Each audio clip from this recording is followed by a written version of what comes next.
The sun has not yet dared to crest the horizon, but your day began an hour ago, in the suffocating silence of a windowless barn.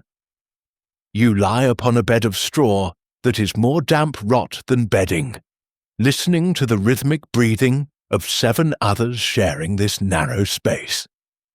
The air is thick with the scent of unwashed bodies, animal manure, and the ghostly smell of wood smoke from the manor house above.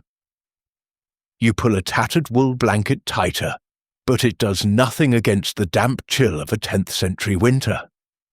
This is not the romantic Middle Ages of gleaming armor. This is the raw edge of existence in a world where your life is not your own. You are an item on an inventory list, nestled between milk cows and bushels of barley. You are property in a land struggling to define what it means to be human in the eyes of a new stern God. The silence is shattered by the heavy wooden bolt of the door sliding back like a bone snapping. The freezing morning air hits your face like a physical blow. Standing there is the bailiff, defined by the iron keys on his belt and the thick ashwood rod in his hand. You scramble to your feet, joints popping from yesterday's labour. Your feet are bare on the frozen earth. There is no time for prayer or breakfast. Only a handful of gritty rye grains is hidden in your tunic. You move because to linger is to invite the rod. As you stumble into the courtyard, the scale of your world reveals itself in shades of charcoal and muddy brown. This is a sprawling Frankish estate, where the Lord's word is the only law. To your left, the stone walls of the Lord's Hall rise, a fortress of warmth you will only ever enter to scrub grease or carry away waste. It is vital to understand your place. The serfs are bound to the land. They have small plots and families. You, however, are a servus. You are bound to the person. If the Lord decides to trade you for a hunting dog, he can do so without a second thought. You are a vocal instrument, a living tool, how you arrived here. Slavery in this era isn't always about distant origins. Birth. You may have been born into this, inheriting your status from your mother. Obnoxiatio. Perhaps you were a free peasant until famine struck.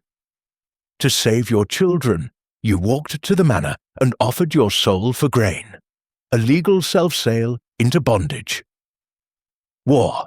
You might be a prize of war, captured in a Viking raid and sold through a dozen hands. Regardless of the path, the Salic law is clear. If a free man is killed, a great sum is owed to his family. If you are killed, the murderer simply owes your master the price of a replacement. Today's task is the most grueling, clearing ancient stumps from a frozen field.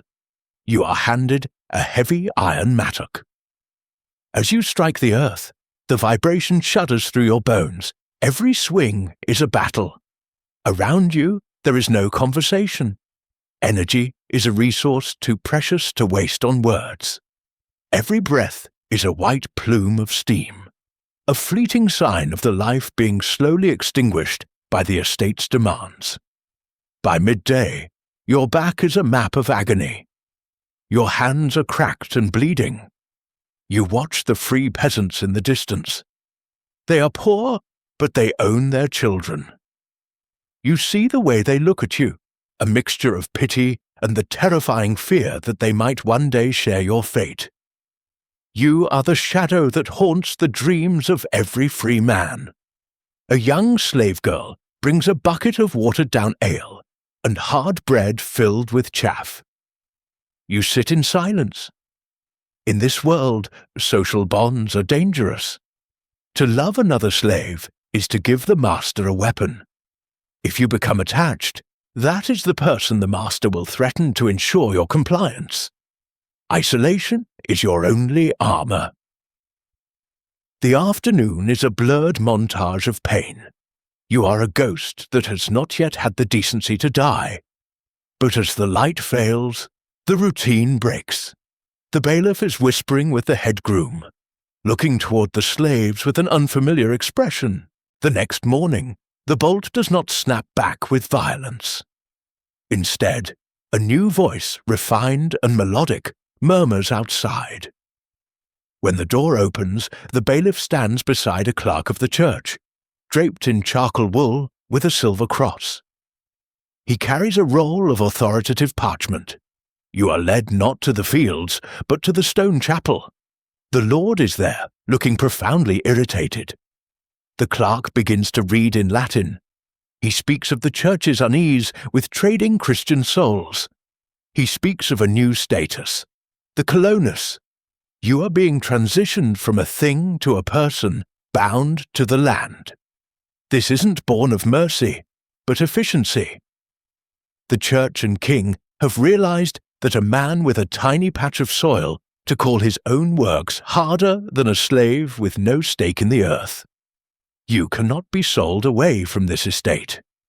You have the right to a family that cannot be legally torn apart. You are granted a hovel and a portion of the week to work a garden for yourself. The iron collar is not removed, but it is loosened. The Lord watches with eyes like flint. To him, you are no longer liquid capital. You are now a permanent fixture of his landscape, like a well or a fence. The bailiff leads you to a derelict hovel near the stream. It is draughty and sagging, but it is yours. This concept is so foreign, it feels heavy in your mind. However, do not be deceived. The world has not opened its arms. It has simply changed the shape of the chains. As a serf, you now owe corvée labor, specific days every week where you must work the Lord's fields before you can touch your own. You are still subject to his justice. To marry a woman from another manor, you must pay a fee for the loss of your future children's labor. The evening brings a new kind of exhaustion, the anxious worry of a tenant. You have no grain, no tools. You must borrow the Lord's plough, paying for the privilege with more of your time. You sit by a small fire of damp twigs. You are now a member of the communitas, a soul to be accounted for on Judgment Day. In the old days, your sins were your master's problem. Now, they are your own. As weeks turn to months, you learn the new rhythms. You learn which peasants will speak to you and which will spit on the ground. You see the water girl again. She has been given a hovel near yours. One evening, you bring her a bundle of firewood. The look you exchange is no longer just shared pain. It is a shared future. The transition from slave to serf is a slow process that will take centuries to complete. You are the bridge. It is a world of darkness and toil, but you now have the shadow of a name. You are no longer a vocal instrument. You are a man who can look at the stars and know that a small corner of this earth is legally yours to inhabit. The cycle of seasons continues, the heavy wheel of history turning slowly.